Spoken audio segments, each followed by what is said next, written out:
মমতা বন্দ্যোপাধ্যায়ের নিদান মানুষ শুনবেন কেন? তার বিভিন্ন সময়তে তোষণের যে নিদানগুলো, সেগুলো তাহলে একই রকম গুরুত্ব দিতে হয়। এই গুরুত্ব দিয়েই আজকে তোষণের মাসুল গুনতে হচ্ছে সর্বত্র।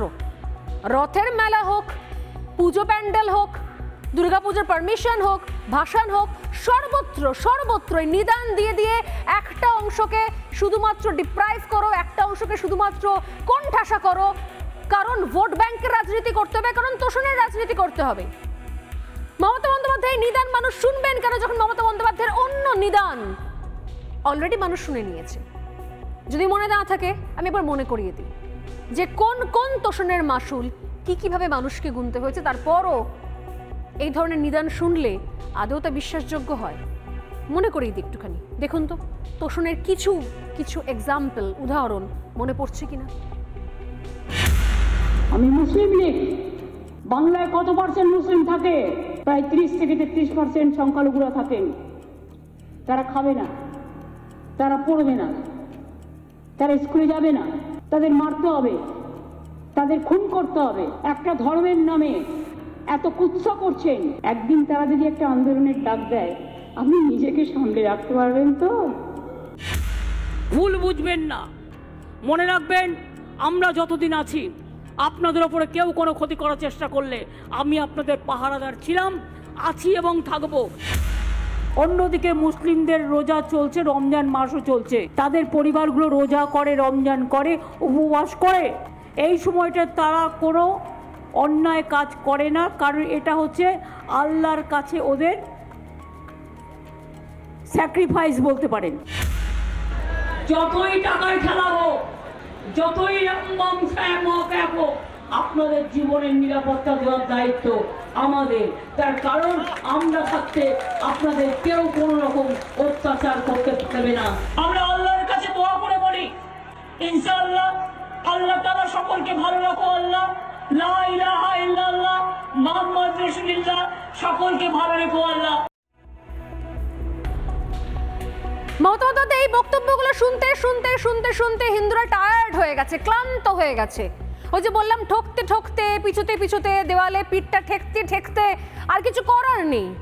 কিন্তু প্রশ্ন হচ্ছে, মমতা বন্দ্যোপাধ্যায় তো অন্য কোনো ক্ষেত্রে যে নিদান অন্য কোনো ক্ষেত্রে পাওয়া যায়, যে নিদান পাওয়া যায় নিজের ধর্মের ক্ষেত্রে, যে তকমা এঁটে দেন মাঝে মধ্যে কোনটা গন্দা ধর্ম কোনটা নকল ধর্ম, অন্য কোনো ক্ষেত্রে তো সেরকম দেখতে পাওয়া যায় না।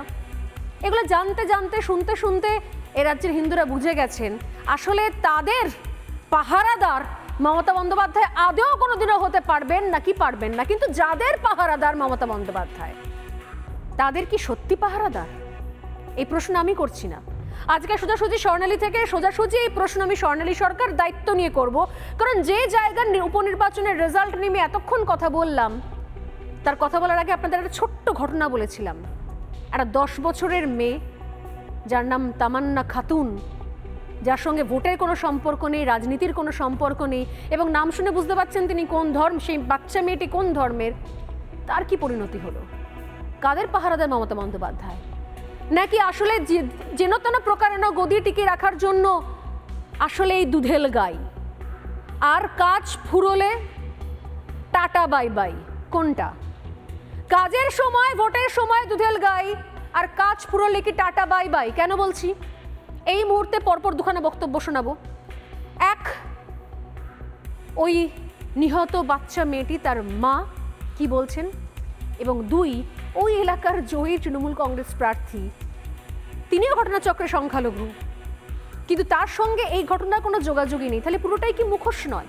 দুটো বক্তব্য শুনুন, তারপর শুনবো পুলিশের বক্তব্য। দেখুন তো। সকাল থেকে বোম পড়ছে বলে আমার ছেলে ফোনে যদি মারামারি দেখে তাই ভয়ে মরে যায়। এই গা ধরতে যাই ওইখানে এমনি করে আমার এই হাতটা চেপে ধরে আছে, আর আমি পাশে যাচ্ছি। একবারে অমিতে যে কে এসেছে আমি দেখিনি, একবারে ধুমুতে ওই কি করেছে আমি আমার ছেলে একবার ওই শয়তানদের, ওই গাওয়ালের বেটা একবারে এসে ওইখানে করে এমনি করে ভাইরা এসে আচ্ছা একটা এমনি মোটা পেটওয়ালা কালো হনো জানো, একটা সেই ফকরের বেটা সেই লম্বা দেখে সে একবারে এসে সবাই মিলে এসে ওইখানে ফেলেছে। আমি কি ফেলেছে আমার ছেলে কি জানি না, কি ফেলেছিল?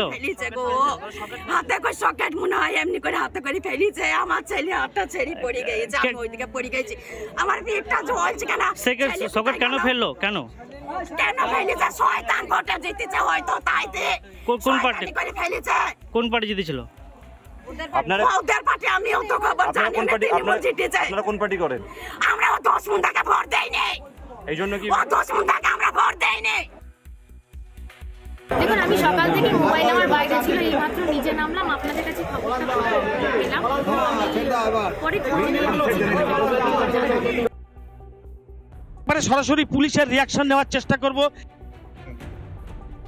আপনারা কোনো কাউকে অ্যারেস্ট বা গ্রেফতার উনি হয়তো কিছু বলবেন না আমি আবার যাচ্ছি কোনো এই যে নাবালিকাটা যে বোমা ফেটে মারা গেল এখানে আপনারা কোনো কাউকে গ্রেফতার বা অ্যারেস্ট কিছু করতে পেরেছেন বাইরে অফিসার আছেন আইসি আছেন ওটা উনি বলতে পারবেন নানা ধরনের কন্টেন্ট দেখার জন্য লাইক করুন শেয়ার করুন আমাদের ফেসবুক পেজ সাবস্ক্রাইব করুন আমাদের ইউটিউব চ্যানেল পাশাপাশি অন্যান্য ব্রেকিং নিউজের জন্য অবশ্যই চোখ রাখুন রিপাবলিক বাংলায়।